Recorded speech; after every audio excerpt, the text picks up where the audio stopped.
হঠাৎ করেই 1000 টন সোনা খুঁজে পেল চীন। লটারি লেগে গেল চীনের। ভারতে সোনার দাম কি তবে কমবে এইবার? কুনলুনে সোনার পর্বত, চীনে মিলল 1000 টন সোনার খনি। ড্রাগনের দেশে সোনার মহাবিস্ফোরণ, 1 লাফে নেমে যেতে পারে বিশ্ববাজারে দাম। চীনে বিরল সোনার ভাণ্ডার আবিষ্কার হতেই কেঁপে উঠল আন্তর্জাতিক বাজার। একেবারে 1000 টন সোনার সন্ধান। শি জিনপিংয়ের দেশে নতুন হলুদ বিপ্লব। সোনায় সোনা ভেসে যাচ্ছে চীন। বাজারে শুরু দাম পতনের আতঙ্ক। শিনজিয়াংয়ে মিলল রত্নভাণ্ডার। চীনের খনির খবর শুনে পুরনো গয়না বিক্রি বাড়ল। বিশ্ববাজারে ভূকম্পন। নতুন সোনার খনি মিলতেই কমতে শুরু দাম। কুনলুন কি তবে সত্যিই পৃথিবীর রত্নভাণ্ডার? ভারত কি এবার সোনার দামে স্বস্তি পাবে? দেখুন, চীনে এক অভূতপূর্ব আবিষ্কার ঘিরে রাজনৈতিক বাজারে সোনার দামের ভবিষ্যৎ নিয়ে জোর আলোচনা শুরু হয়েছে। শিনজিয়াং উইগুর স্বায়ত্তশাসিত অঞ্চলের কুনলুন পর্বতমালার কাছে একটি বিশাল সোনার খনি আবিষ্কারের দাবি করেছে সরকারি ভূতত্ত্ব বিভাগ। প্রাথমিক হিসেবে জানা যাচ্ছে এই খনিতে সোনার মজুত 1000 টনেরও বেশি হতে পারে, যা বিশ্ব সোনার বাজারের বিপুল পরিবর্তন আনতে সক্ষম। কাশগড় জিওলজিক্যাল টিমের সিনিয়র ইঞ্জিনিয়ার হে ফুবাও এবং তার সহকর্মীরা দীর্ঘ গবেষণার পরে এই দাবিকে বৈজ্ঞানিকভাবে প্রতিষ্ঠিত করেছেন।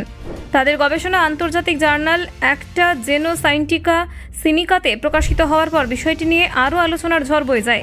গত বছর উত্তর পূর্ব লিয়াওনিং এবং হুনান প্রদেশে দুটি বড় সোনার খনি মিলেছিল, আর তার 1 বছরের মধ্যে তৃতীয় বিশাল ভাণ্ডার আবিষ্কারের ঘোষণা বিশ্বকে অবাক করেছে। বিশেষজ্ঞদের মতে এতদিন চীনে বড় খনিগুলোতে কয়েকশো টনের বেশি সোনা মিলত না।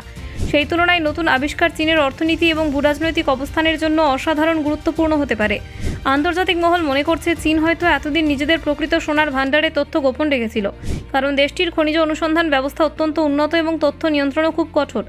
আজকের হিসেব অনুযায়ী চীনে খনন না করা সোনার পরিমাণ প্রায় 3000 টন, যা রাশিয়া এবং অস্ট্রেলিয়ার মোট অবশিষ্ট সোনার প্রায় 1/4। এতদিন এই দেশের সোনা মজুদ নিয়ে বিশেষজ্ঞদের ধারণা সীমিত ছিল, কিন্তু ধারাবাহিক আবিষ্কারগুলো দেখাচ্ছে যে দেশটির ভূগর্ভে হয়তো আরও বিপুল ভাণ্ডার লুকিয়ে আছে। কৃত্রিম বুদ্ধিমত্তা, স্যাটেলাইট এবং রাডার ব্যবস্থার ওপর ভরসা করে খনিজ অনুসন্ধানে চীন পৃথিবীর সবার আগে রয়েছে। এখানে আসে চীনের সেই দুর্ধর্ষ রাডার সিস্টেমের প্রসঙ্গ, যা পৃথিবীর কয়েক কিলোমিটার গভীর পর্যন্ত মানচিত্র আঁকতে পারে।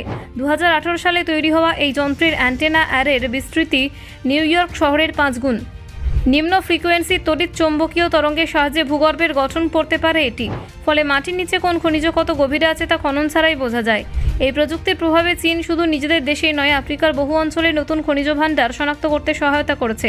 আর এই কারণেই বিশ্বাস করা হচ্ছে যে চীনের হাতে ভবিষ্যতে বিশ্ব খনিজ সরবরাহের নিয়ন্ত্রণের ক্ষমতা আরও জোরদার হবে।